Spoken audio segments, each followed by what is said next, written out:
नमस्कार, मी अमृता कुलकर्णी, अशोक कुलकर्णींच्या चॅनलवर तुमचं स्वागत आहे. तर आज आम्ही घाट घातला होता तिळगुळ पोळीचा. तुम्ही बघू शकता कणिक पण भिजवलेली आहे, तिळगुळाचं मिश्रण पण आहे. पण झालंय असं की आमच्या सकाळच्या बऱ्याचशा पोळ्या उरलेल्या आहेत. तर आम्ही एक जुगाड केलाय की या सकाळच्या पोळ्या आहेत, शिळ्या म्हणजे शिळ्या नाही आहे, सकाळच्या आहेत.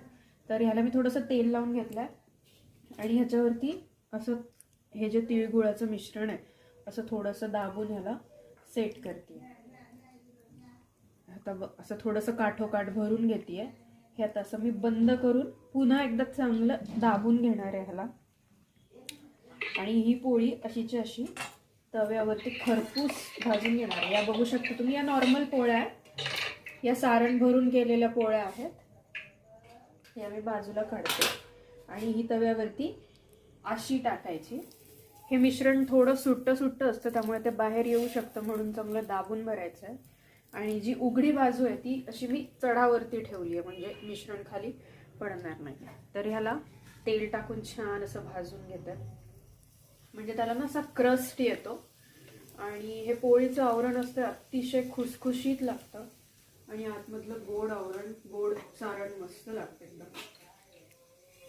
एकदा ही भाजली ना की मी तुम्हाला दाखवते, असं टणटण वाजवून दाखवेन ना, एकदम छान कडक कसा आवाज येतो त्याचा.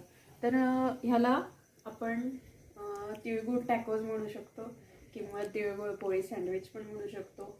एकदा भाजलं की मी तुम्हाला नक्की एकदा दाखवते.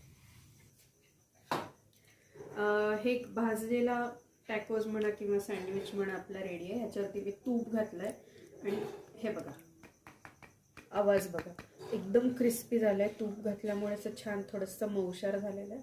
हवं तर मी तुम्हाला पलटून दाखवते.